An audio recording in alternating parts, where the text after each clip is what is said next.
Southern Soul Livestream is a weekly talk show and music hangout where the hosts learn your name and just might remind you of a favorite relative.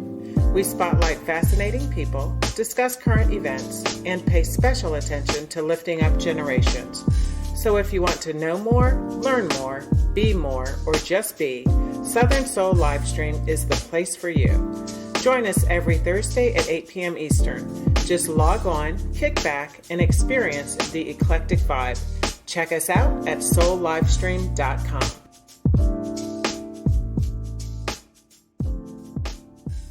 First, I want to say thank you, Katie, for the nice icebreaker. And yes, I was looking for a tiebreaker.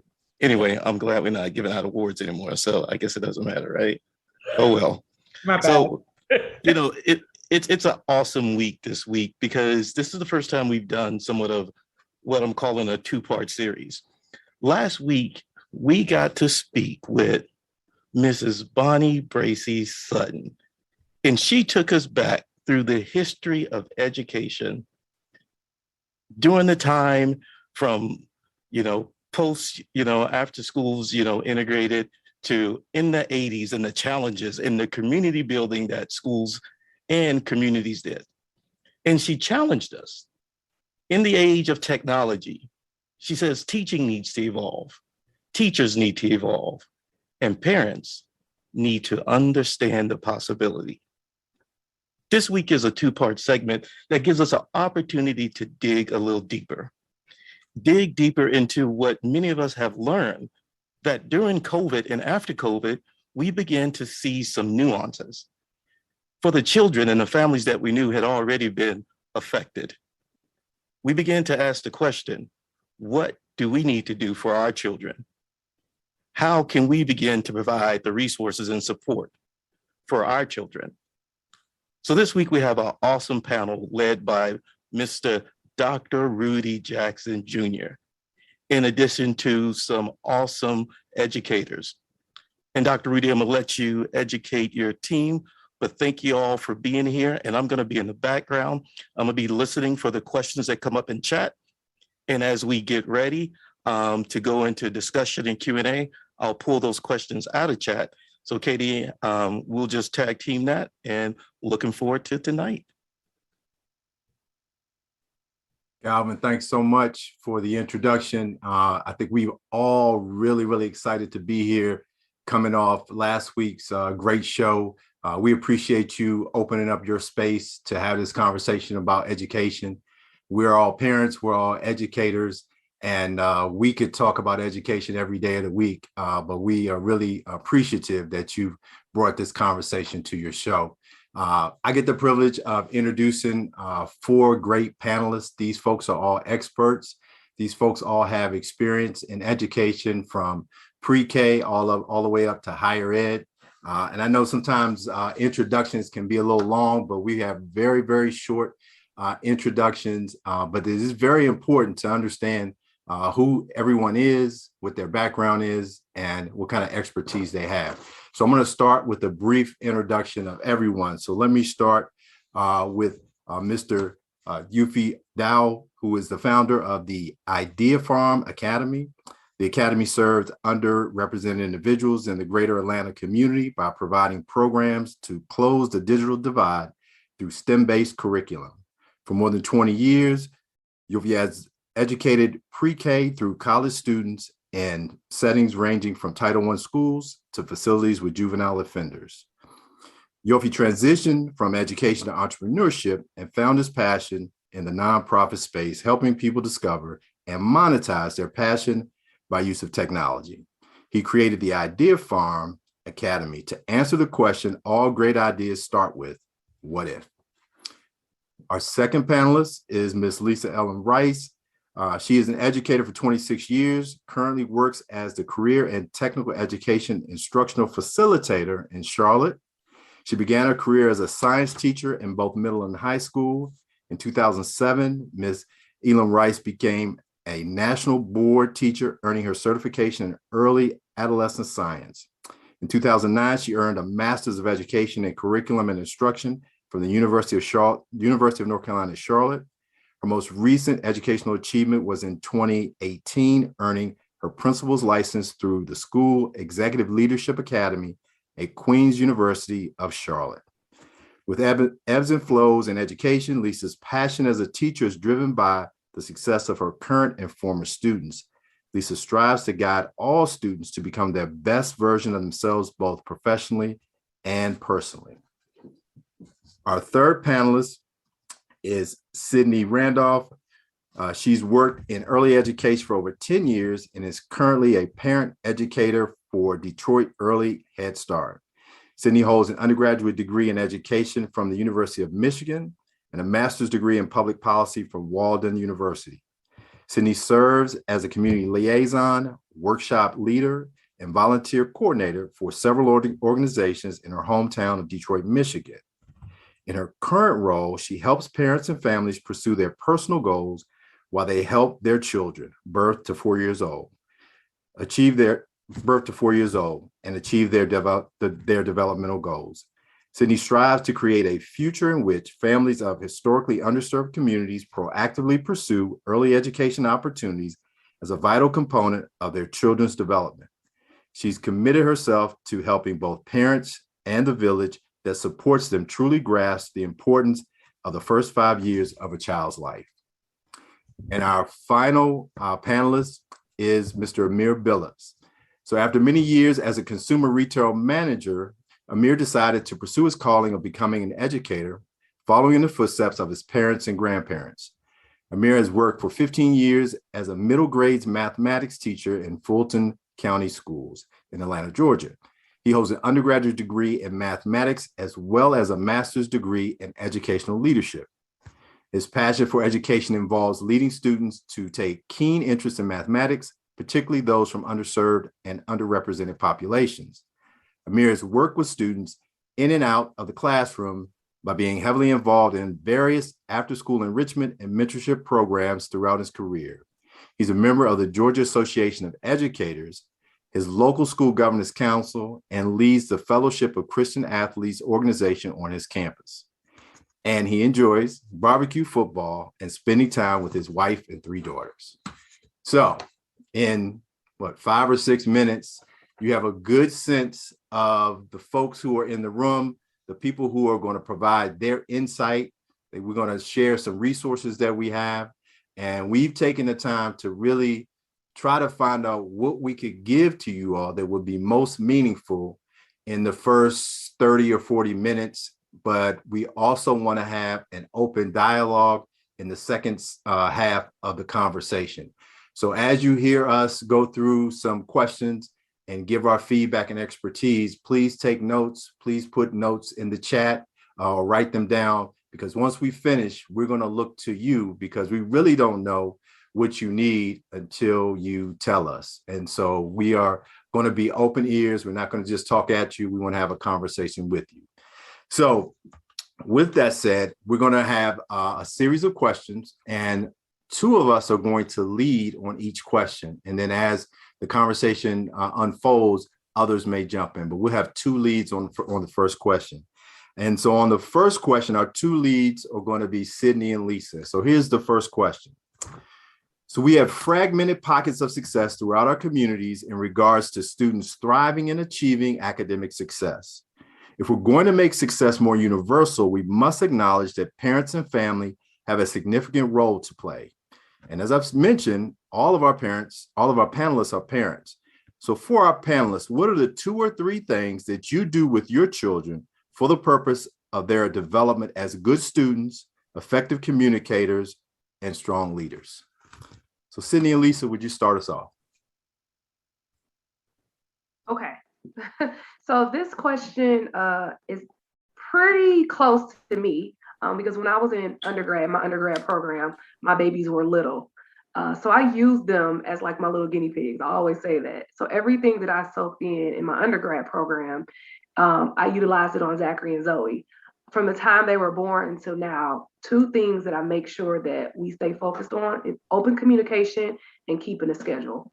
Those 2 things seem to be the best for our household And those are two things that I actually utilize with my clients as well. So making sure that our children actually have a voice. Think about their response, think about what they want to ask, and give them options. Not all options are bad options. And I know one thing in our community is we always say, you don't need to have the last say so, or what I say goes. So I try to make sure that everybody that I communicate with, as far as my clients go, that we understand that children want to have a voice. If we give them that voice, it makes life so much easier because then we know exactly what they want to say. Keeping a schedule makes my life easier and also makes my children's lives easier. It doesn't have to be a strict schedule, but we also make sure that we work on the schedule together. So that way, you know, and you're taking accountability exactly for what your schedule is and what you have to do, whether it's in the morning, the evening, after school activity. I think keeping a schedule and making sure that they have open communication are like my top two of what I do with my own children. All right, and to go along with what Sydney just said, communication is important. So we, a lot of times we focus on communication within the house, but sometimes it's missed with students communicating with other adults, especially teachers. And so one of the things that we started with was making sure that our children knew that they had a voice with their teachers. And it's not always about what you say, it's how you say it. And so whatever their concern was, take it to the teacher or whomever the adult was in a respectful manner.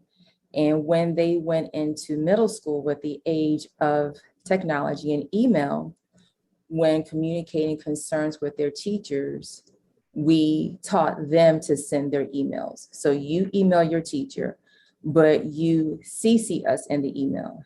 And as part of that email, it was always to include, please respond all, so that my parents receive your response. So that was really big. So then we were able to see that, yes, they were being an advocate for themselves with the teachers.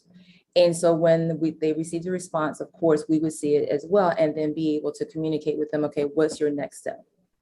What's the solution? Not, going into it, well, it's the teacher. No, let's talk about what the solution is and where your role is in the problem.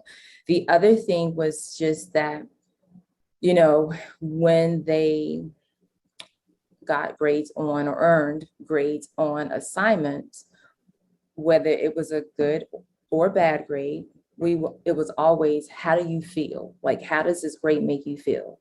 And if it was a bad grade in their eyes, well, if you don't like how you feel about this grade in this moment, I want you to think about what you did or did not do to prepare for the assignment. So that was always a big thing because, they come back, oh, I thought I would have done better, or, I don't deserve this. I should have gotten these points. Well, let's look at the assignment. And then let's just kind of talk about, all right, your role, your responsibility in this whole thing. Thanks, Lisa and Sydney. Yofi and Amir, would you like to add anything before we move on to our next question? Well, I was just thinking, as far as like the open communication, a lot of times, at least with my daughters, they don't give me a lot of information. So you got to make sure also that you're asking the right questions, because my youngest daughters, they're 8, 9 years old, and they may think they have done an assignment, but it wasn't actually done up to par. So that's where that I guess that feeling that they should have gotten something else because they felt like they did it up to par, but it really wasn't quite there. And also this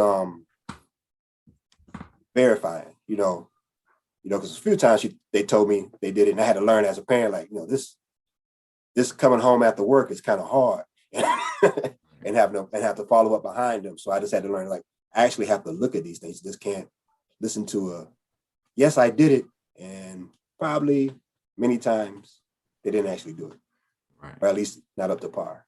And then we deal with the submission piece. They say they did it and they didn't submit it, or they did submit it or didn't get, and we dealt with that during the virtual time. Anything?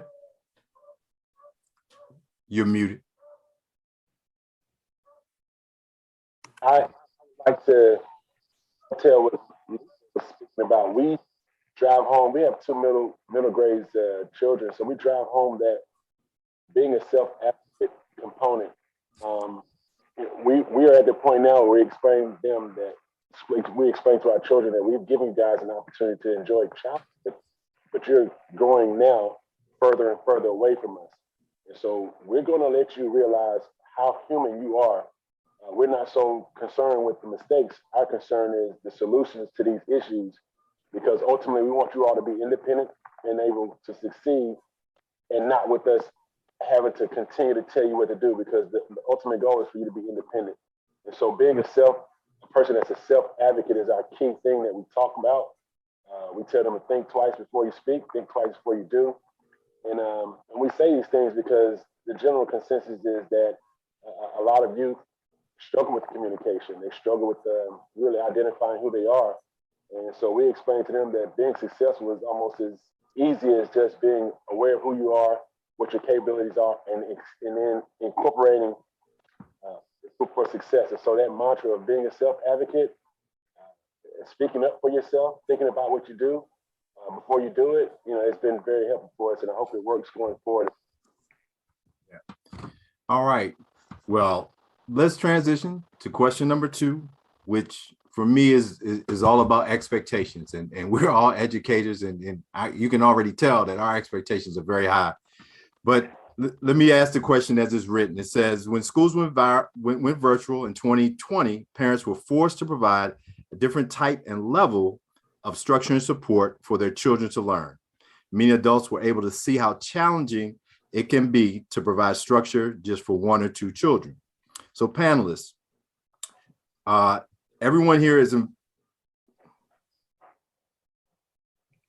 panelists. The expectations for everyone involved in education of our students is critical to their success. What advice do you have when expectations and actions of parents, students, and teachers differ in regard to the instruction, classroom management, and communication? So the question is essentially about when expectations differ, regardless on which side it may be, as we have been in a virtual environment, as we moved out of virtual environment, but as we typically see it as it relates to communication, as it relates to instruction, and we know for many of our kids as it relates to classroom management. So our leads here are going to be Lisa and Amir. All right, so I'll start. So I think going back into the school year, it was a lot of everyone having to normalize. It's a new normal, in developing expectations of the teachers, of the students, of the parents. And so starting off, I think that, as I think about the question and we talk about individualized instruction, a lot of times it is a conversation with the parent about understanding what a plan or the expectations are to help the student become self-driven, so intrinsically driven, and just what that next step, how to be prepared for that next step after high school, whatever that next step is.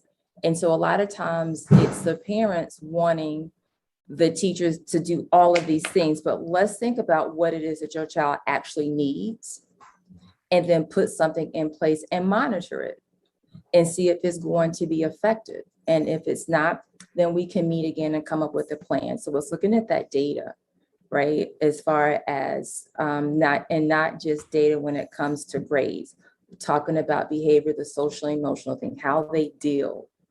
And so that was one of, I think, for me as a teacher, as a support staff, that really having to sit with parents and look at what school is post-pandemic, or we'll still in the pandemic, but back in the building. Yeah, great. Amir? Well, myself, I learned a lot from it. I realized I had to be, I guess, a lot more structured, a lot more, had to have a better plan. I had to give kids more of exactly where to go to get the things that they need. So I had to set up areas in, let's say, Teams, this Microsoft software, where kids knew exactly where this assignment was, and parents knew exactly where to help them find that assignment if an assignment was missing. So I just had to be a lot more structured and intentional. The kids did appreciate that. And then with the parents that, had a hard time keeping their kids on track, I had that place for them to go. and my line of communication was always open for them. So that helped a lot. The kids, they gained a lot of technical savvy. They know how to use their phones, and they figured out the computer also. Yeah, I think we would all agree with that. And that's going to lead us into our next question as we talk about not only the learning loss, but the learning gain. But before we leave that, any of the other panelists want to make any comments just about expectations? Because we all know that to whatever bar we set for our kids and our parents, they'll typically rise. But if we lower that bar, they won't typically exceed it. So any other final thoughts on expectations? I think I would like to just throw out a thought. One of the things that initially in the pandemic that struck me in a way that wasn't good was the statements that went out that identified school as necessary just to watch the kids. I think that statement, as it went out, it had an impact on realistic expectations of teachers.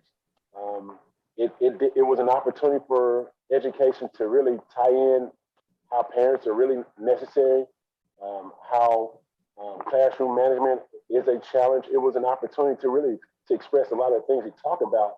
But I think the voices at the time when the pandemic initially began steered us in a different direction where some of these things that you talk about, there was an opportunity for us to really make some amazing headway in terms of making it better, not just teachers in the school environment, but for the parents and the students as well, in terms of trying to be innovative with regard to classroom management, communication.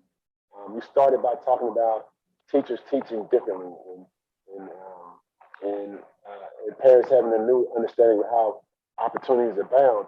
And so that opportunity was there, but initially I think that statement really created some discord with regard to how education is seen, especially for parents. And to that point, have you seen any of that change since we returned, for many returned to in-person education? Yes.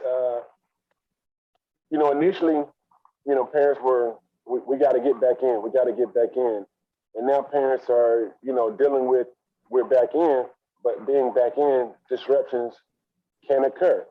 And these disruptions are typically 10-day disruptions. And so, like, we want them to be virtual. And so we are not getting in control of the problem and trying to find a solution. We're not working as a team. I say we as in terms of a society. Each individual has a power or leverage point and is taking the lead, and then the other group is having to respond and react to it. But you're seeing it now in the news. A lot of parents are unhappy they have to be back, unhappy that they have to leave. And so, we've got to draw a line in the sand and say, our children are our investment for the future. We have to, be definitive about how we address educating our children, because what is occurring is learning loss. More and more, we're getting more and more learning loss, and the children are the ones suffering. That's a great segue. So that's going to help me really get into this whole conversation, because we've heard the term and it's been popularized, learning loss, but nobody's out there popularizing the term learning gain. We don't hear learning gain, but I think the five of us know that students have probably, and nobody would really agree with this besides the educator, but students have probably learned and gained more than they've lost. Yeah, they definitely become problem solvers. Yeah.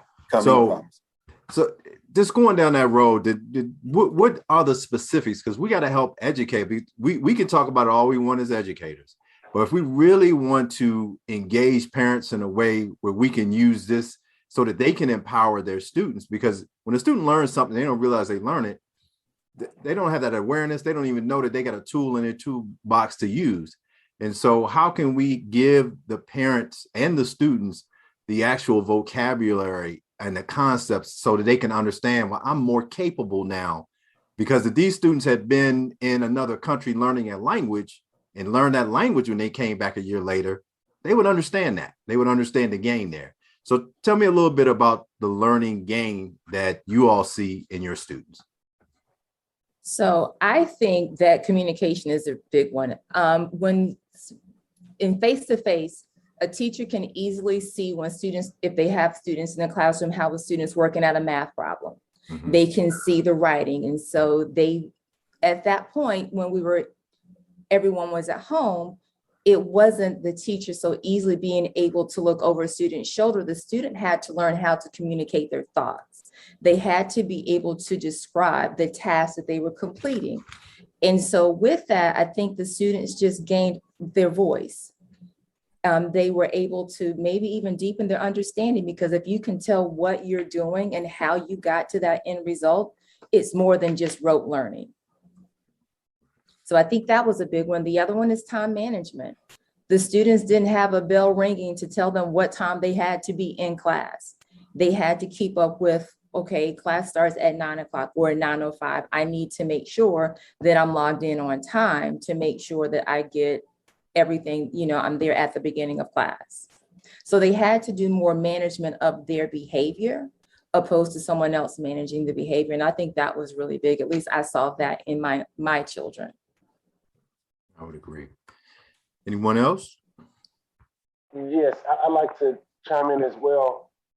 One of the things I noticed, providing STEM, we were unable to be face to face, and we had to go virtual. And so when we went virtual, I saw things, Sears go under. And so I saw Sears go under, I realized some things. The next thing that happened was the Apple store, the Microsoft store. Microsoft said we're going to close our stores and go virtual. And so what I saw our children do was some of the things that these big companies either did or didn't do, and that's adapt or perish. And so our children adapted from face to face, and some at a high level and some not so much, but they adapted to the concept of learning, and in some instances thrived. There were no school shootings. The incidence of bullying changed in tenor, because a lot of times a teacher could easily send a child to a breakout room and avoid some of those disruptions. So, I began seeing these things. And another thing that I felt our pandemic did for our children was it showed them that one of the most important things an individual can learn in life is how to be comfortable with being uncomfortable. It interesting to see kids say, I don't like going to school. When can we have And then the first week they were like, great. The second week they were like, how long is this going to last? And then it became a scenario where they were saying, I want to go back. It has been very rare in my life that I heard children saying, I can't wait to go back to school. But the pandemic took it away from them, and they saw what absence, how it does with the heart. It makes it grow fonder. And so I have two other things I'd like to talk about. I spoke about these big companies. Our children learn how to operate with computers as producers rather than as consumers.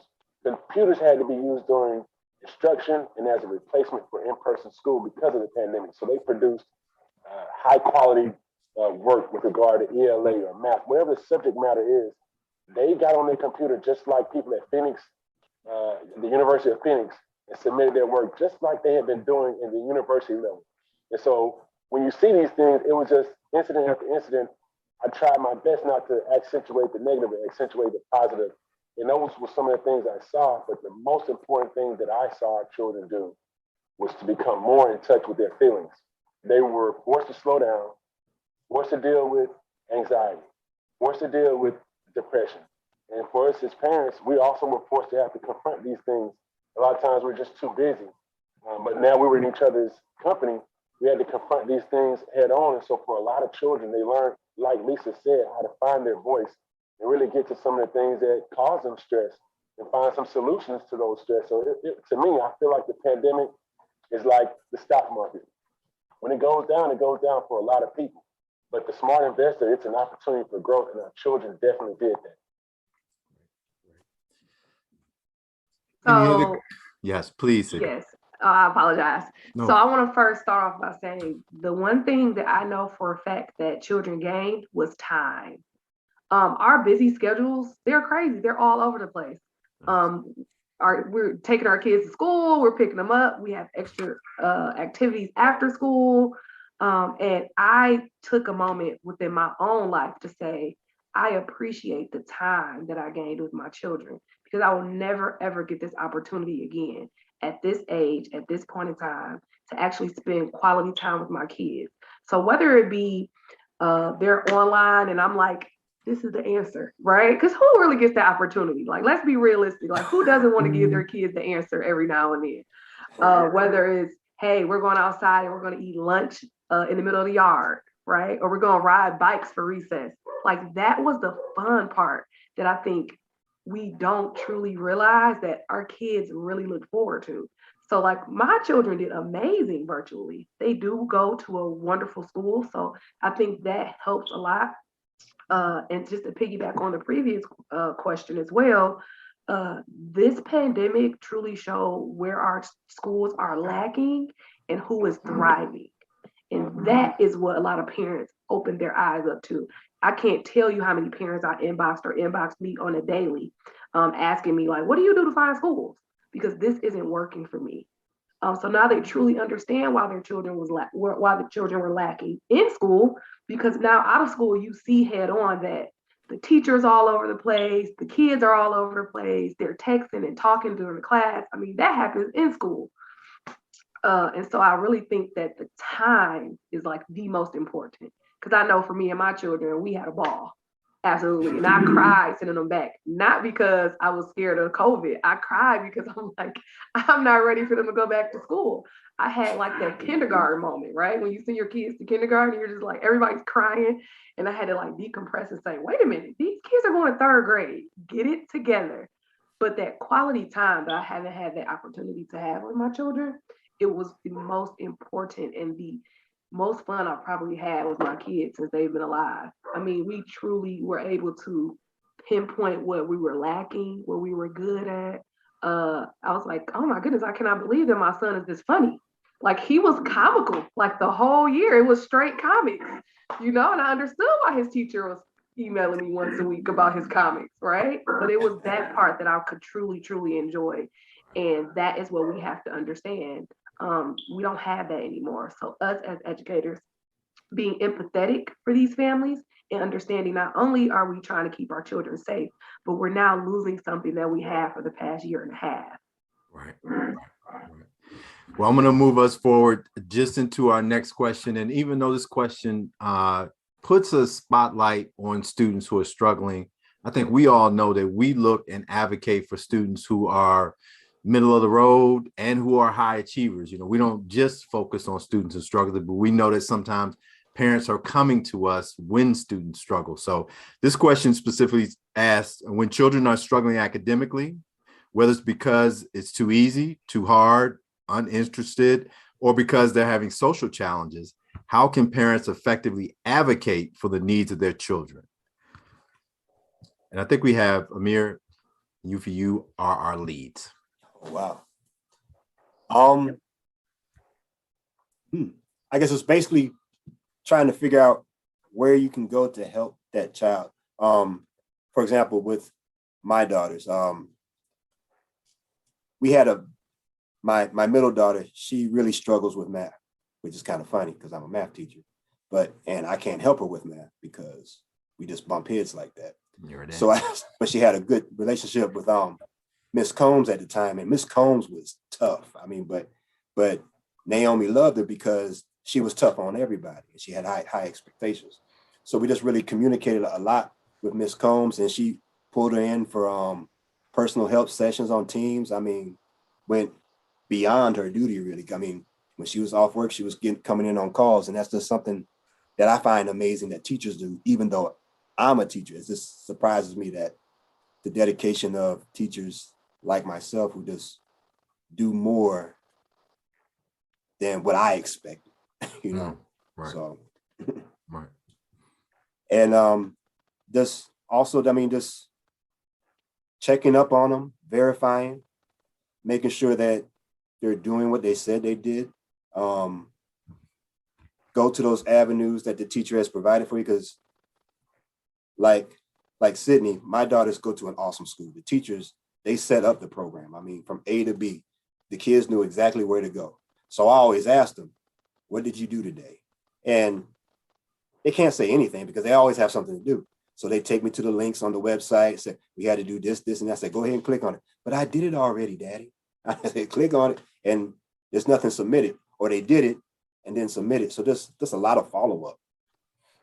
A lot of follow-up with it. Okay. Okay. With me, my experience is similar to Amir.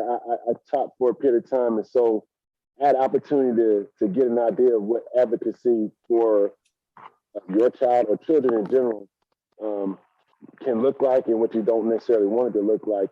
And I think one of the things that you need to start with is just understanding that it's all right to be an advocate for your child or for children. But in doing that, you also have to kind of get an idea of what does it mean to be an advocate. And that just means speaking on behalf of someone who may not have that voice or the ability to utilize their voice in a way to get a solution that's best for them. It doesn't mean necessarily being a defender of a behavior or a defender of your child, but it's an advocate. It's just bringing focus to a voice that needs to be heard. And so with that being said, you want to also follow that up with speaking with someone you trust. There may be a secretary, there may be a teacher that you have a relationship with, a teacher that your child had in the past. It's best to identify someone you have that rapport with. And so they'll give you the temperature in terms of how you need to advocate for your child or for the children that you're in contact with.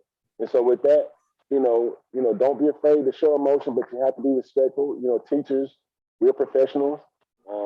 If you go to the dentist, you don't go screaming and shouting at them because you're afraid of the dentist. You kind of comport yourself. And so, other professions get that respect. And so when you're dealing with educators and people that deal with the children, it's okay to have emotion, but you want to be respectful of that environment and those people you're dealing with.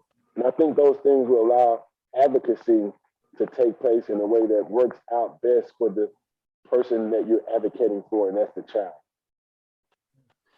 I would agree. I know our other two panelists would say something. I'm going to jump in for this one time and just give one piece of feedback is that, when our students are struggling, just like when we see our students hurting, when they're struggling, we're struggling. When they're hurting, we're hurting. And many times we don't want to deal with their struggling. We won't say to ourselves, it's okay for you to struggle. We want to make it right. We want you to get up to that academic performance level. We want to make sure you have all the things that we want. And sometimes the issue is us. And when we have the issue with the kids' struggle, we really can't help. Many times we make it worse. And sometimes we need to talk to someone else to help us help that kid deal with it, because we all and all of our kids are going to have struggle. And even trying to plow that road so they won't have struggle many times is not the best thing. So, that struggle piece is really good to talk with other people who have come down that road, folks who have kids 2 or 3 years ahead of you. Many times what your kids are going to experience, your friends' kids have already experienced. And you get some good advice, whether it's, that person is an educator or whatever. There's a lot of good advice out there because most kids have similar issues. And so I would just put that out there. And the flip side of that is, as much as we hurt and we don't want our kids to struggle and we have a tough time, many times we misinterpret our students when they're being successful or they're achieving. And we think that, everything's cool. I don't need to do it. I don't need to check. You find out, then when you take that structure away, we find out that they're not able to perform and achieve to that same level without the structure. And so I think both of those are issues. We're going over a little on time, and we did promise our audience we would get to their questions. So if we've got other things on this one, we'll come back to it, but I'm going to quickly go to our last two questions. One is about serving students. And so for many of us, we do lots and lots of extracurriculars. We support student programs. We're out in the communities. And other adults who do have kids or don't have kids may want to serve and support.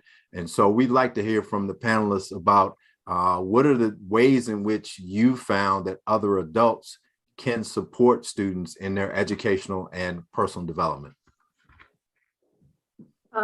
I can start. One thing that actually Karen helped me with years ago was to understand what passion you have.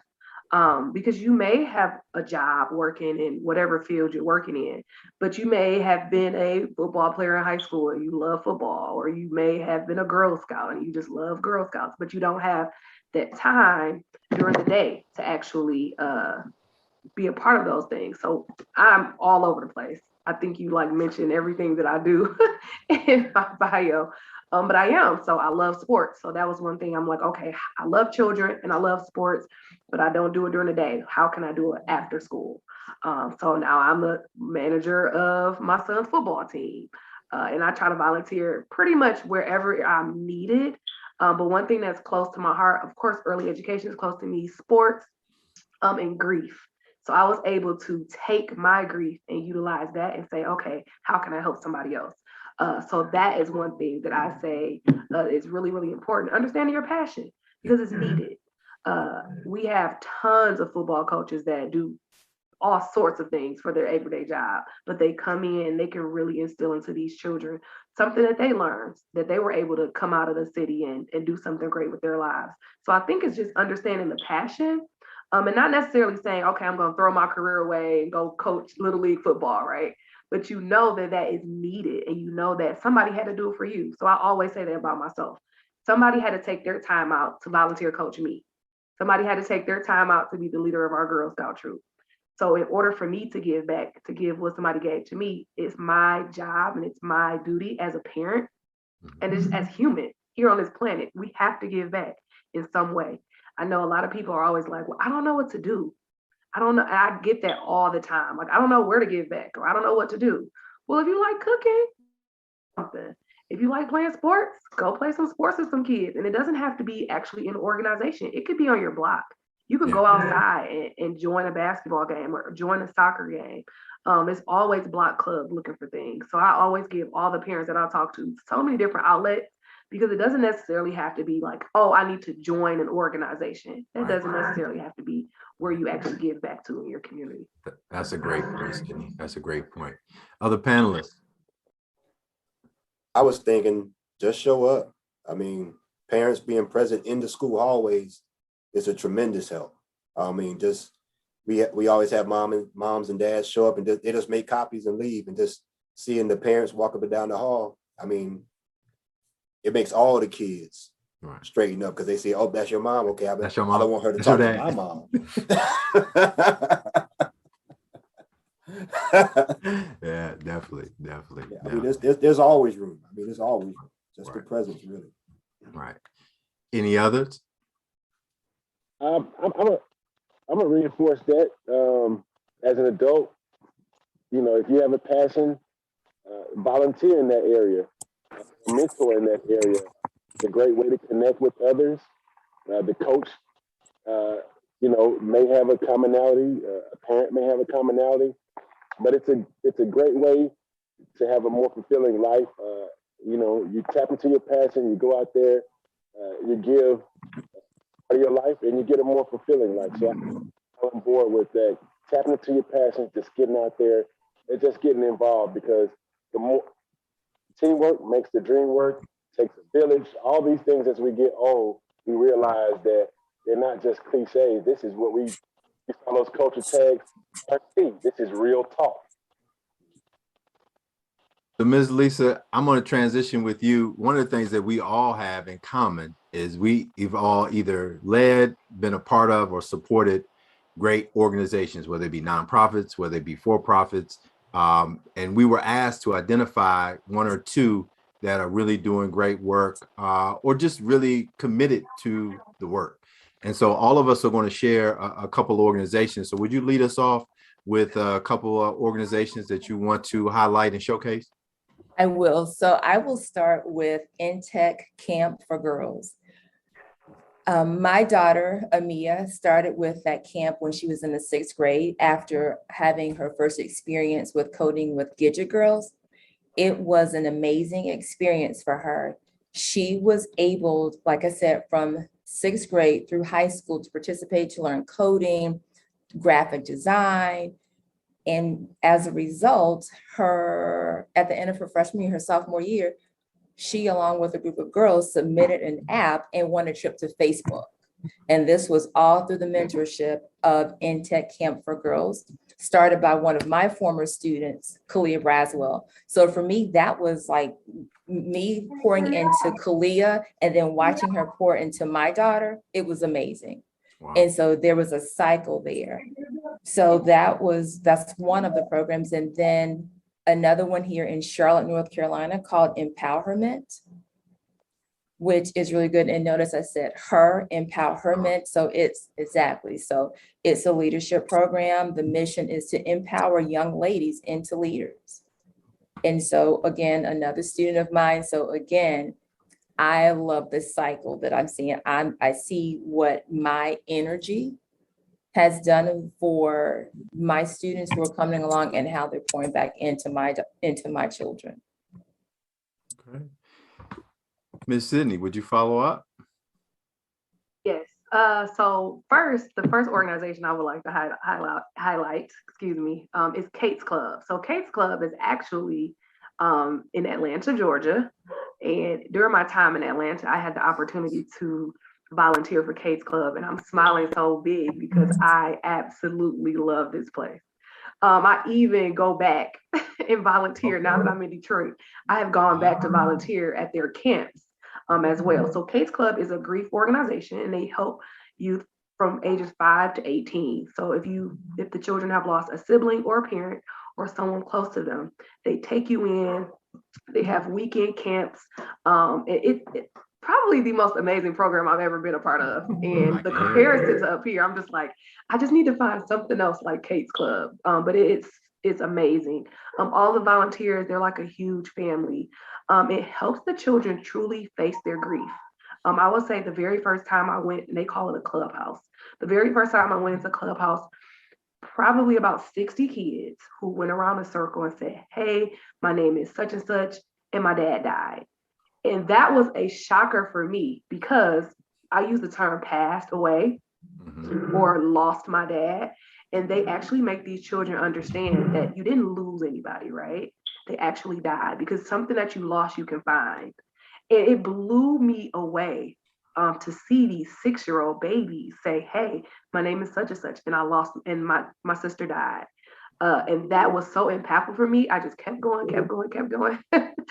But they do so much great community work, and they reach over. I mean, they're in the middle schools, they're in the high schools. I mean, the program just doesn't reach out in their clubhouse, but they actually have so much like grief counseling that they do for these children. And I always am talking about Kate's Club, so I had to make sure I highlighted Kate's Club down in Atlanta. That's wonderful. And for everybody who's on our call, know that we're going to we have a PDF document that's going to have all of the contact information that's been shared on all of these organizations. So it'll be very easy for you to make contact. Some of these are local organizations in certain cities. Some others are going to be online. Yofi. I heard of this organization called the Idea Farm Academy Self Outfit. I heard it's pretty good. Yeah. I did. In all seriousness, we're striving. I had an opportunity to get a lot of counseling, mentoring from individuals like KK. I just learned her new nickname, Miss Karen Douglas. Yes, I get a lot of in terms of trying to the organization to be sustainable, because if we're trying to create outcomes, the outcomes need to be something that can be sustainably created. And so that's one of the focal points that we have. And with that being said, I was exposed to some individuals everywhere at every opportunity to see Smith. I saw this thing called SEM Blink or SEM Success. The schools that I would go to, they would talk about how she was there for their science fair. So I know just from trying to find places that my organization can affiliate with, this is an organization that is actually doing some amazing things where STEM activities and training is there's an organization called Pharaoh's Conclave, and that is an organization that focuses on gaming. And so Here, he and DJ D. Rich, he's a member of Omega Psi Phi Fraternity Incorporated, a great guy. He has utilized gaming, video games, to learn about coding, and he's been embraced by Morris Brown. And Morris Brown has also decided to take esports as an athletic team, and also incorporate some of the to provide his students with the opportunity to get involved with coding and that as well. Another place in Atlanta, Georgia, is the Johnson STEM Research Center. Lonnie Johnson, the center of the Super Soaker battery technology, place is an amazing, undervalued, underused place. I don't care where you are, you have to make an effort to get there. They help with robotics, gaming, coding, whatever the entryway with STEM. There are people there that are trying to find an access point for you, especially if you're a young individual who's at school age. So those are some of the places that we really like. But the If Academy is the top one. I would go with that one first. Yeah, start with If Academy. Yeah. Amir. I like to mention FCA Fellowship of Christian Athletes. It's faith-based organization, and it also focuses on character building. And it's just really a good organization to start in the school. It's very easy to start in the school. You just need a teacher representative at the school that's willing to sponsor it and be available for meetings and stuff like that. But it's very easy to run, low maintenance, and it's just really a gathering of the kids, and they really run the program.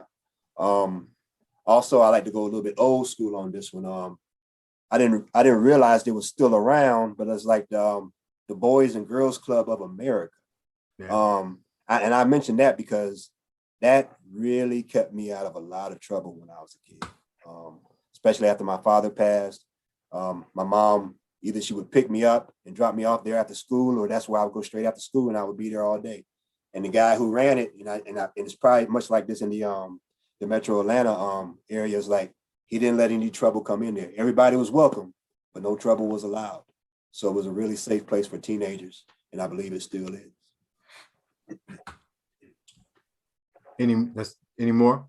That's it. That's it. Okay. I'm gonna take the last word, then we're going to questions, but I'm gonna take moderator privileges. I've got 4.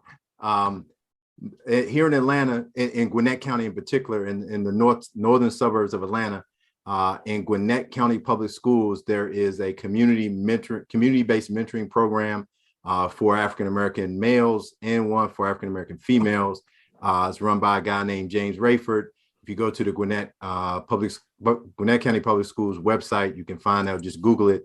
The thing that's most important, because I've been involved with lots of mentoring programs, the screening and training. If you want your kid to have a mentor, please be mindful and ask whoever is the director what kind of program they have for screening and training.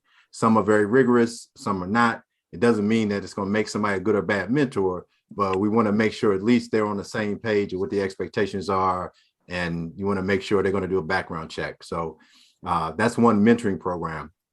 Secondly, I spent a good amount of time in Charlotte, North Carolina, and they have what I would call one of the best leadership programs, the Young Black Leadership Academy, run by John Martin in Charlotte, North Carolina. It has really blown up in the last 10 years.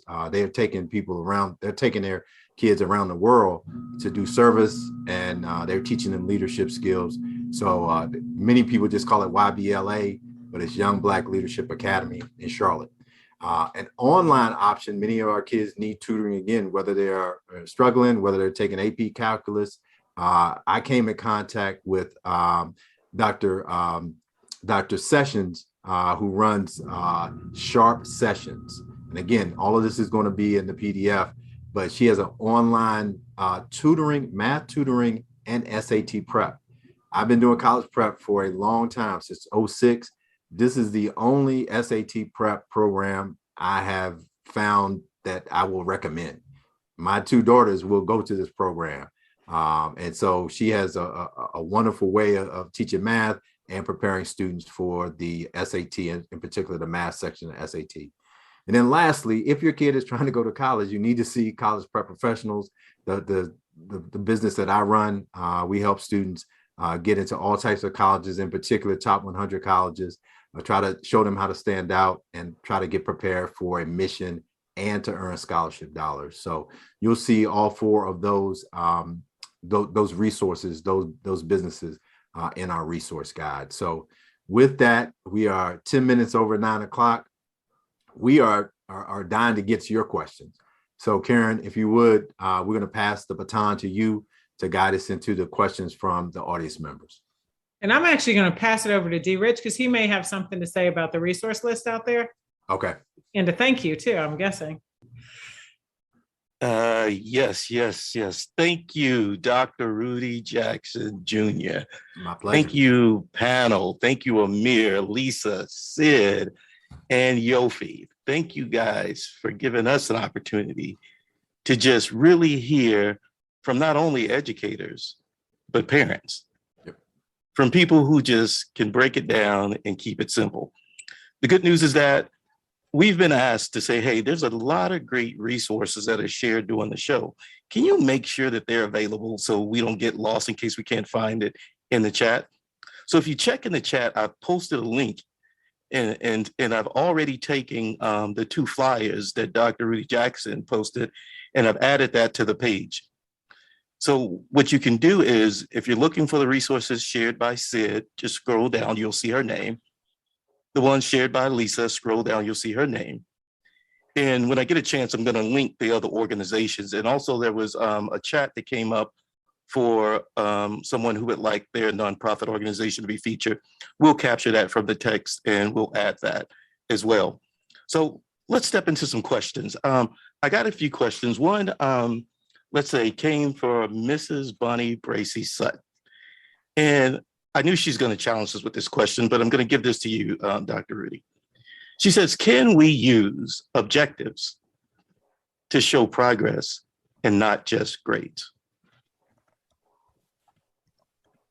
Well, as somebody who teaches AP psychology, I'm always focused on objectives because it allows students to understand where we're going. I like to be able to demonstrate not only performance, but also preparation. I think Lisa mentioned that as she talked about the ways in which she is building her daughters, her kids, is that our kids got to understand that, yeah, we want to get 100, we want to get an A, but they got to understand that there's a way to get to that. And even if you get it easily, you may not learn anything. And so objectives for me, whether I'm teaching a college course, whether it's a high school or middle school, it is almost the roadmap of where we're trying to go. And so we may have multiple objectives, but we are going to measure your progress and your effort and your preparation, because even after these objectives pass, you're going to have to do the same things to prepare and to perform as we move forward, whether we're in a classroom, whether we're in a sport, or whether you're running a business. And so for me, objectives are very important. I emphasize the grade a little less, but I don't like to take that away. Some folks are like, don't worry about grades. Our kids are eager to achieve. And so if you want that A, I'm going to push you to get that A. It's just a matter of how much learning are you going to do to earn that grade. And I want you to work hard, prepare hard, and perform well, and the grades will come. And it's the same way when we talk about SAT or stuff like that.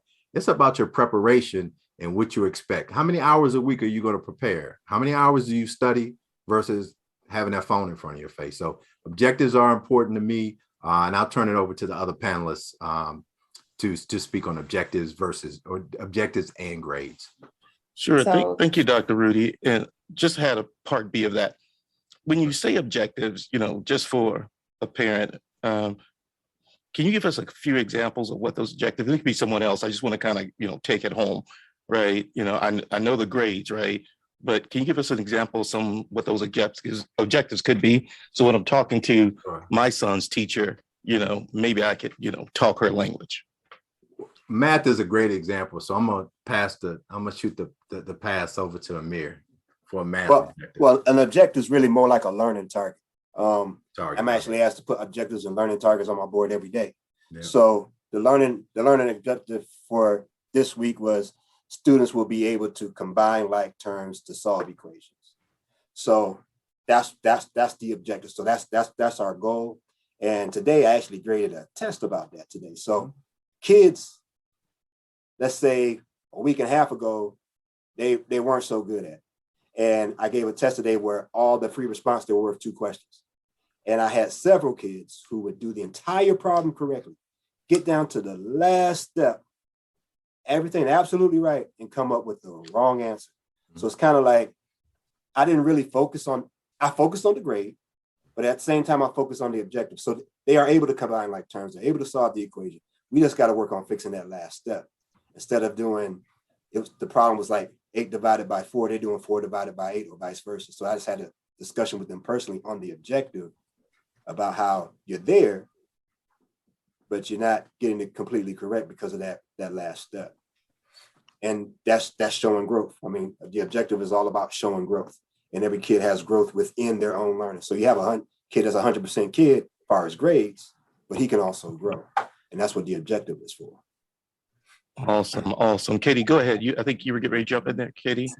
I know that Lisa Rice was going to respond. I'm sorry.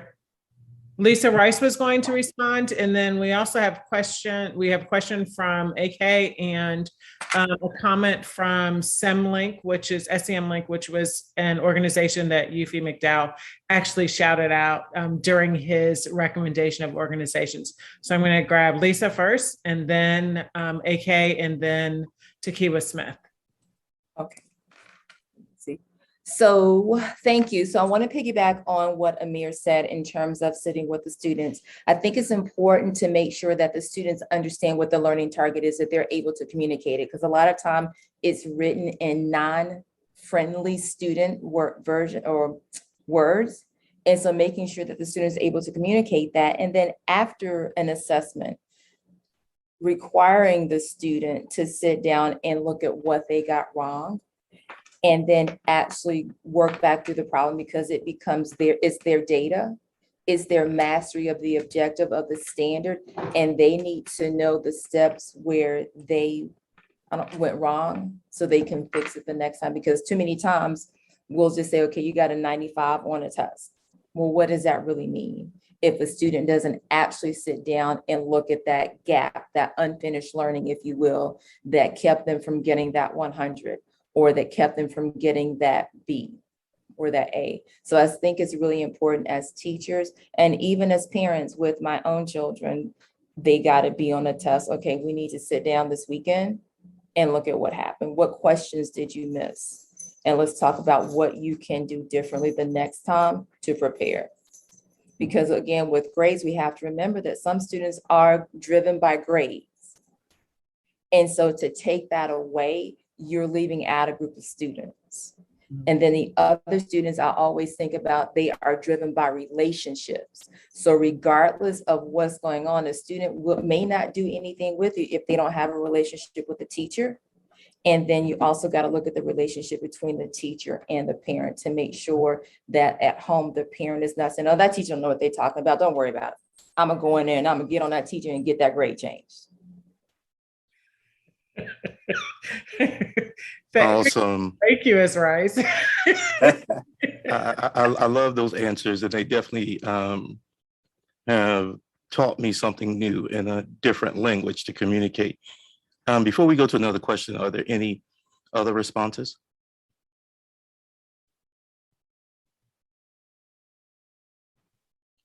Okay, so there's another question. This comes from last name Allen. I can't pronounce the first name.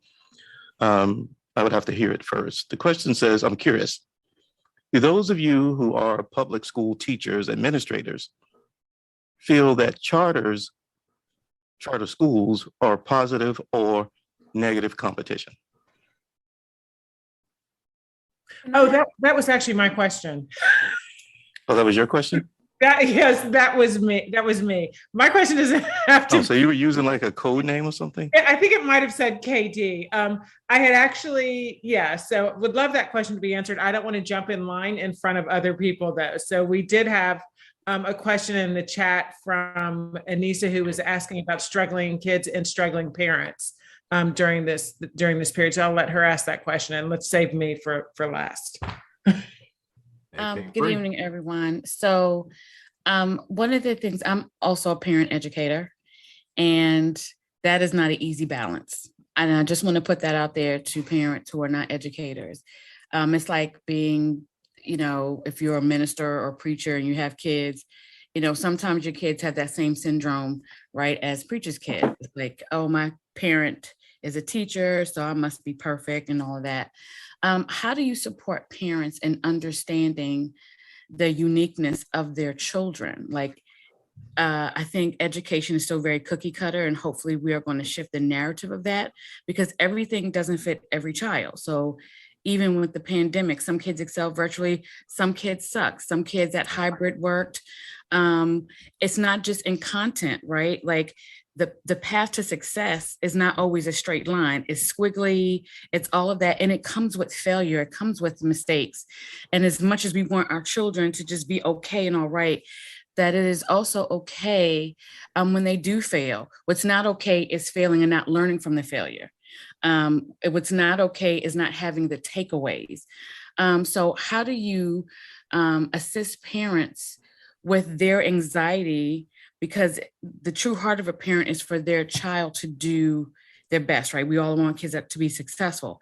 How do we help our parents understand, and how are you within your schools changing the narrative of what success looks like, right? Like with college and career in STEM, but what happened to I want to be a barber? Or what happened to I want to cut grass, I want to be an entrepreneur, or I want to do things that don't necessarily require me to go to the top 100 college or HBCU. It requires certifications. It may require me going to community college. What are we doing to bridge all of those gaps? Because we have gaps within gaps within gaps, particularly in our community.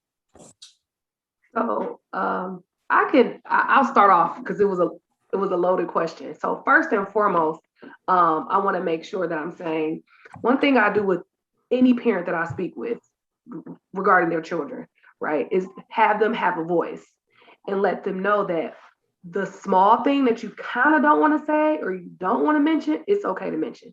It's okay to speak up, right? Because it may not be something huge, right? You're like I think Amir said earlier, the kid can be doing excellent in school. It could be something small as him not socializing or her not socializing with her peers. And as parents, we're speaking as educators. We're speaking as people that have been in our fields. This is what we do, right? So let's take ourselves out of it and think about those parents who are not necessarily looking at their children like, you're doing something different from this other child. They may not even have any other children to even reference. So that's what we have to first start off with. So I always tell parents, what is it that you think is wrong? You may not even think anything is wrong. So let's do a comparison. Let's do this. Let's look up these goals. Let's look up these objectives. So then that way we can see where your child falls amongst those objectives and those goals for whatever age group your child is in. So let's start with that. Because I know a lot of times we're like, man, even with my own son who has an IEP, it took me a long time to really accept it. And I knew something wasn't right? But as a parent, I was like, I don't want to admit this because it feels as if we're a failure. So we have to actually make sure that we are giving them those affirmations. You're doing amazing, Mom. The smallest things are what really count. And I use that with my parents, right? It could be something as small as us listening to slow jams on the way to school, calming our children down before they have a hectic day, or picking them up from school and saying, hey, how was your day? What song do you want to listen to? What could get your wiggles out? So small things like that, I think helping to encourage the parents to truly understand their own child is what we can first start off with the question. And then also, like I said, just encouraging the parent. The parents are their child's first teacher. And I always say that to all of my parents. It's always going to be you. Even though we spend a lot of time with your children, you know your child best. So when it comes to those, like you said, what happened to cutting grass and doing hair and doing nails, my daughter is like full on girly, right? She is like all nails, all hair. At 9, she asked for flat irons for Christmas, right? And so now I see that in my child at home. I understand that this is something that my daughter may want to do. She may not want to be a teacher. She may not want to be a doctor. That may be her thing, straight doing, she is a hairstylist. But as a parent, I know this. That may not be something that she can show in school with her teachers unless she actually brings it up to her teachers. So just encouraging our families to speak to their children, encourage her doing hair, encourage her doing nails, hey, you want to go cut grass? Come on, let's go encourage them to cut some grass. But really making sure that the parents, that we're making those affirmations good for the parents, because that's where it truly starts at. Because if the parents feel comfortable to talk to their children and to be their children's advocate, then it's always just a trickle down effect, and the children can be just as comfortable. I would echo all of that. One of the things I had to do as a school psychologist is basically talk to parents about student performance. So one of the most important things we learned was to have empathy and to try to the degree you could, remove the lens that you have and you bring, because we all bring expectations of performance, and we know that teachers have expectations. And so as we try to be empathetic by, making sure that they have an opportunity to be heard and to be understood, then many times it's down, parents want to, they want to be heard, but they want a solution. They don't, most parents don't just want rah-rah. They want things to get better. So, trying to, and everybody's got a different style for how they help parents go through that whole process of, getting whatever is out, whatever the feelings are, and then, how do we try to make things better? And so I think every teacher, every administrator, every psychologist has a way to do that. One of the things I try to do is to try to help parents talk about how their students perform across different environments, because they may be only focused on that one area where things are slow. Because I typically don't say you're weak or strong. Some things just come faster than others. And so if you only focus on an area that's coming slower, you don't recognize they're picking up all this other stuff quickly. And if you really want to compare them to their siblings or to the other kids in the community or somebody else, they're killing it. But, you feel in some kind of way because over here it's a little slower. And so one of the things I try to do is say, tell me about your son or daughter, not in this one environment, but in a couple other environments, or, when they were a little younger. And many times that allows us to broaden the conversation and to talk about other things about where they're strong, and where they do things quickly. So those are just some of the things I do when I engage in parents, but I would co-sign 100% all the things that Sydney said before me. We had a comment. I mentioned SEM link to Kiwa Smith. Had a question, I guess, or some comments just about community engagement in the sort of organizations that work with some of our educational systems. So I'm going to, Takiwa, if you'll unmute. Okay, so I do have a question. Can I ask my question, or you want the comment? Yeah, ask the question, please. Okay, so this is the question, and I know I handled it wrong because, I'm a person to be like, I don't care what your teacher said. I'm the scientist. I know science and math better than them. But this happens a lot in my work and with kids who do a lot of out of school time learning, whether it's they're in a summer program, whether they have scientists in their network, and they'll do science in school or a math problem. And it's not, the cookie cutter way that the teacher said, so it's wrong. But if they have that scientist in their network, they're like, it's right, your teacher dumb. But we can't say that to kids, right? And so how do you teach kids to advocate for themselves? How do you handle that situation? Because a lot of times the kid feels defeated or they're not good at math because they didn't do it, the way the teacher said it should be done. And those who are scientists know there are a lot of problems, especially in math and math-based science, that there are multiple ways to solve the problem. And so I think about math, but I know there are a lot of times where kids don't solve the quote unquote right way, and they feel defeated when they're actually brilliant in solving something right. Can I answer this one? Mm-hmm. Oh my gosh, I'm over here dying. So there's more than one way to solve a problem. You're absolutely correct, because there's a good and a bad way, or good and a bad thing about being a parent and a teacher, as was stated earlier.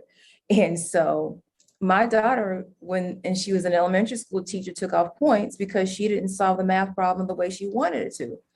And so I was like, I had to have a conversation, because when it comes time for the test, when they take this test at the end of the year, what are they looking for, the right answer or how she solved it?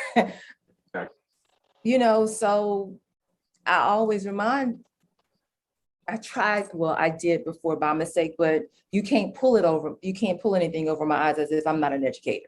So that's first. So let's make sure that when you're communicating to children that who are around mine, let's make sure it's correct. And so I had to remember that and I had to pull back. But the second thing, I'm also a chemistry teacher. And so I always thought about, as a teacher, what is it that I wanted for my children? So I tried to be that teacher for all of my students. And so one of the things was always, I don't care how you get to the final answer as long as you don't cheat, because my way is not the only way, because at the end, you got to take a test. And I'm not going to give you, and I was a hard teacher, because if I teach you how to do a problem, you got to get the whole problem correct, not just part of it, because that one thing at the end is going to keep you from getting credit on that test. Right. And so parents didn't like it. And parents was like, this is the first time my child ever got to be in a class. Well, by the end, the parent was like, thank you, because my child learned tenacity. You know, that was something that academic struggle they had not had before. And as parents, we have to allow them to have that, because they don't develop those skills of perseverance if they don't go through the struggle. So, Katie, can I offer this also? It's a fine line. First of all, Ms. Smith, I really appreciate your being candid about I'm that person. It's like I'm the genius, not the person you report to in the school building. Thank you so much for being honest, because that is a struggle, right? We, a lot of our kids have villages full of great, brilliant people, whether they went to college or not, right? It could be the drunk uncle who just has all this knowledge for no reason that pours into them.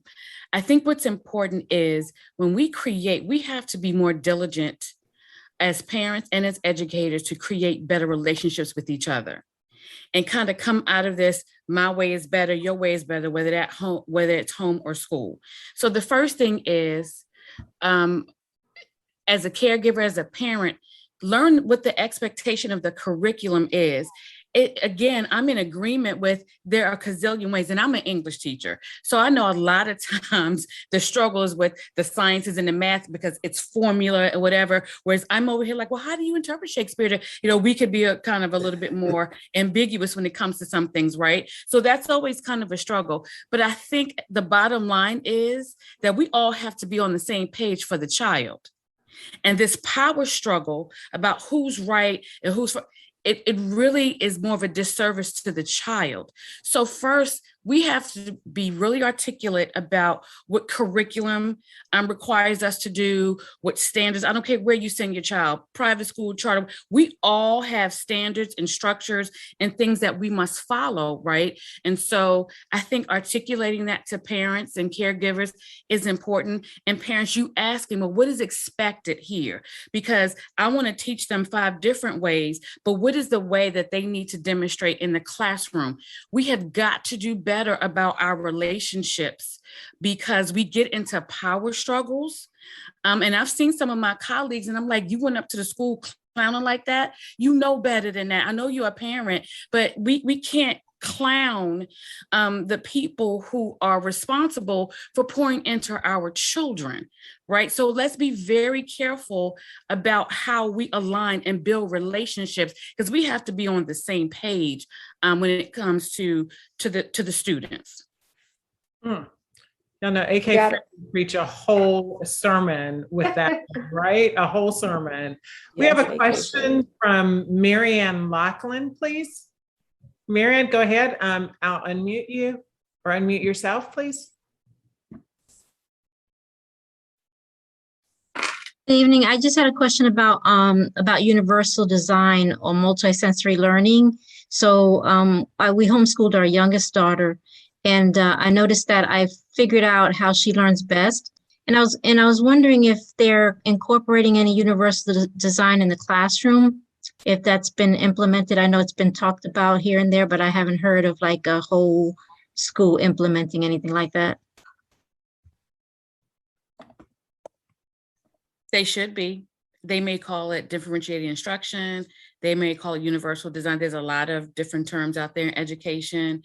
But at this point, if your children have educators who are not speaking to all the different kind of learning styles and modalities, then as a parent, you might want to advocate for that, because that is something at this point in 2021 should be standard. We should be speaking to how kids take in information as well as how they project information, because it is unique. We all have that thing about us in terms of how we take in and give back information.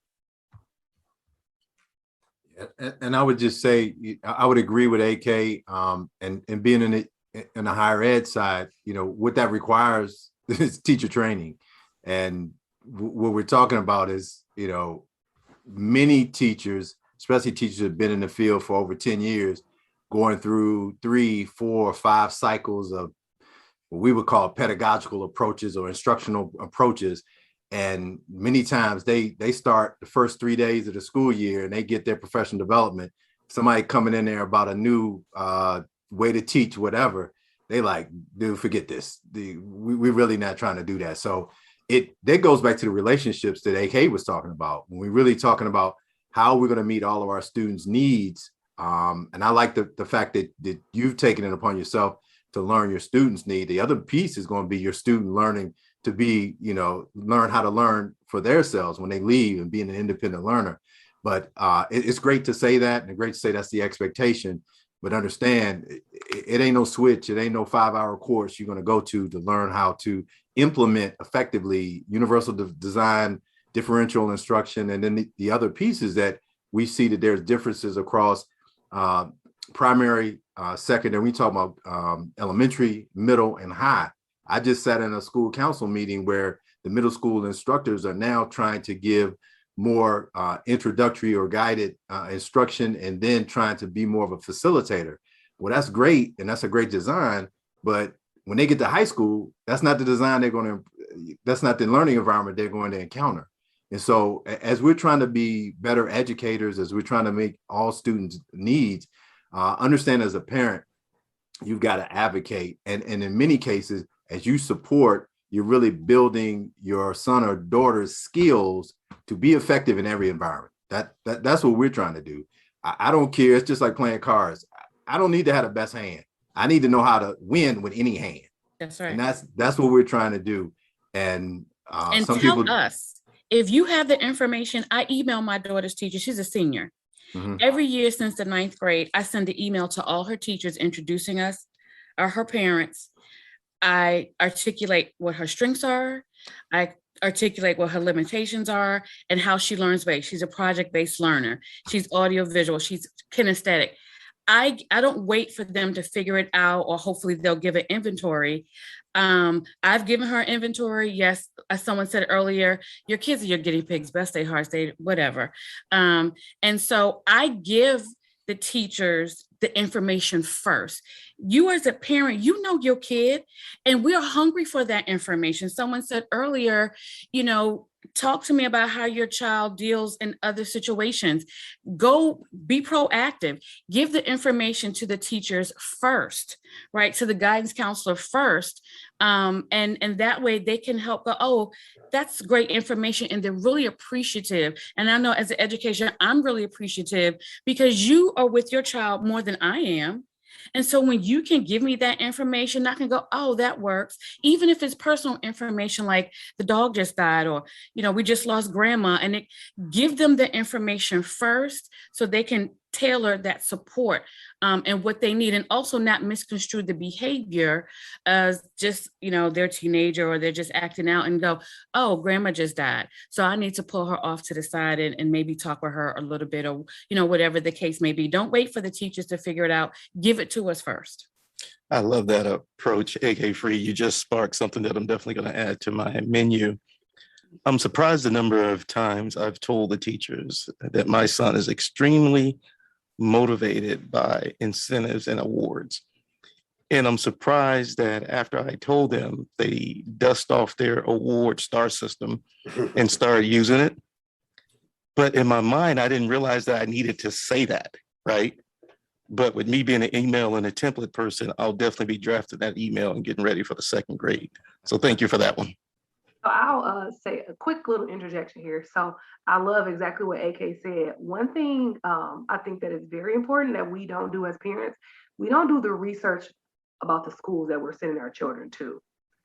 Don't feel as if you have to, oh, that is my community school, I'm going to send my kids to that community school. Because if they don't have the resources, if just like Dr. Jackson said, if they don't have the skills and the trained teachers to handle your child or whatever situation it may be, then it's really a fight. I don't want you to use my child as a guinea pig. So I'll say that, right? So we say our children are guinea pigs because we're in school, I was in school and I had Zachary and Zoe, and that is what I did, right? But I personally, and in my personal experience, my children went to a school, they were rated so high. I'm like, okay, right up the street from the house, we're gonna go there. Both of my children did horrible that year. I mean, we had tutors, everything you can think of, we had. I had to make the decision to hold Zachary and Zoe back a year, which is a hard decision for me. So I did my research. I really did my research. I talked to a disability specialist. I talked to the resource room. I really dug deep and found this amazing school that now I drive about 30 minutes away from my house to go to. But it's such an amazing process. But I had to go through that process for myself. I had to realize, like, just because the school says they're good, they may not be able to handle my children, right? I've switched my children's classrooms around.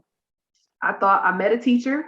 She was amazing for Zachary, but Zoe had her, and I was like, that's just not what we're going to work with. And I was able to switch their classrooms. We have that authority to do that, to make sure that our children are growing and that they're thriving. And I think so many parents don't understand that we have that option. People are always shocked, like, hey, like, you held your kids back. How do you do that? Because I'm their parent and I knew what was best for them. I've switched classrooms, I've switched schools. And that piece of it, I think, is where a lot of parents are lacking, because they don't realize that you have that power. These are your children. You cannot play with them. You want to make sure they're getting the best education, the best environment, the best they can possibly get socially. And it is our job to do that. Is it possible to just give about a minute or two interjection? Yeah, go ahead. Just so you guys know, we've smoothly transitioned into discussion time. So if there's anyone who has a question, hasn't had a chance to speak, feel free to raise your hand, to bring yourself off mute. But Yofi, go ahead. So I taught physical education for like 20 years. And out of those 20 years, 17 of them were in Title I schools.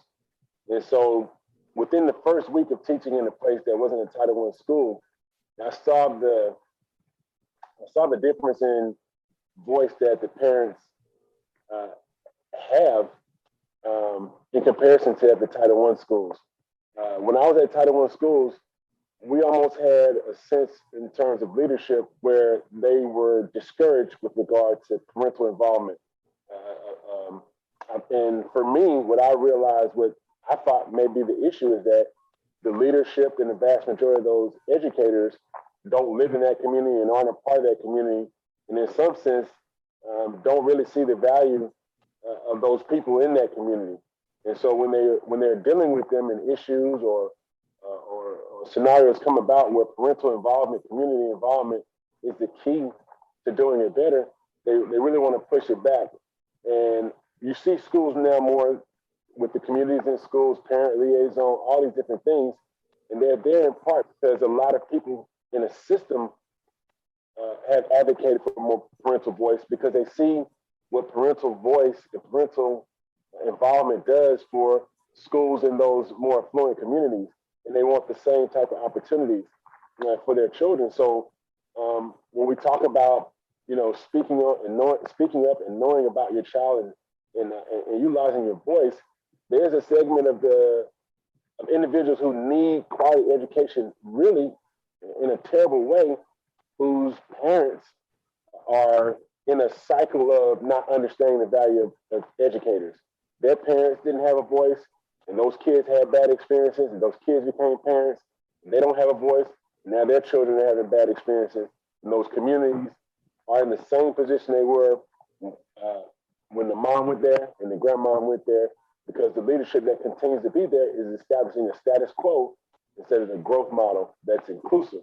And so, I go back to the pandemic. We have middle school students, and my son he only fought people when they messed with his sister.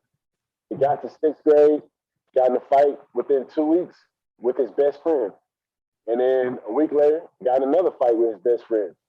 And then a month later, got another fight with a kid that he told to stop talking bad to someone. And so it was these things that I started seeing I was unfamiliar with regard to my child. He wasn't struggling academically. He was struggling socially. He was in an environment where the social environment was something he was unaccustomed to.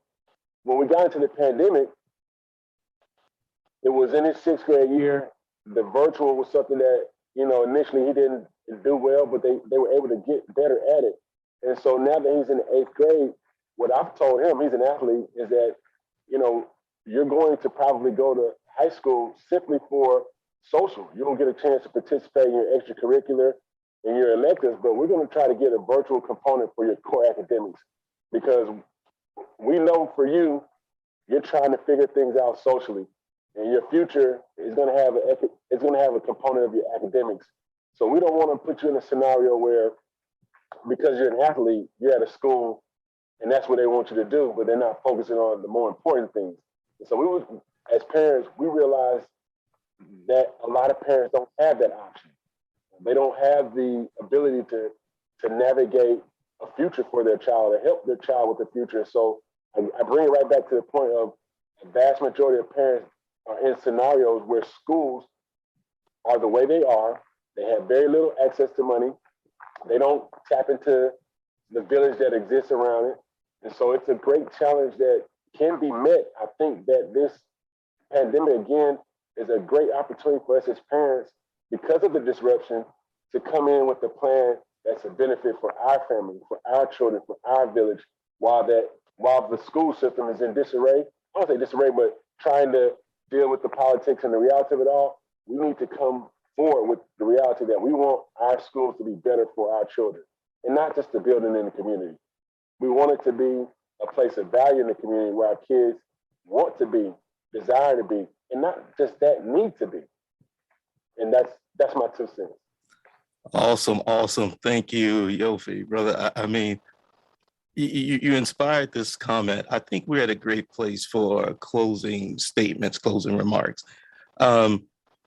Katie has been laughing. She says this has been one of our longest sessions, but it's been very meaningful. So thank you all, you educators, you parents and educators, for sharing with us tonight what works for you and giving us a new opportunity. As you can imagine, sometimes as parents, we don't know what we don't know. And this discussion has been helpful because it begins to paint the picture of the possibilities. It begins to paint the pictures of the language, the dialogue, and a potential engagement. Thankful for AK Free kind of highlighting something I had seen, such as the power struggle that may exist before you get there. And I asked many people, what is this thing? What is this energy? What is this thing? But the way Brother Yofi breaks it down, it lets me know that the power struggle existed before I even showed up, before I even moved to Atlanta. Mm-hmm. But navigating that and trying to find those answers and those solutions. Thank you all for the dialogue. So please, if you would, Katie, help us get closing remarks. I think we're good. Don't worry about time. People who stay long typically stay because they're interested. But I think this is a good time for anyone. Yofi, I'm gonna make sure that your flyer gets posted on the page. Rudy, I've already put yours there. But Lisa, Amir, Sid, anyone in the audience, any closing remarks? Speak up. I know each of you has something to say. So I just want just to say that, just to make sure that as a parent, you're an advocate for your child, but teaching your child to be an advocate for themselves.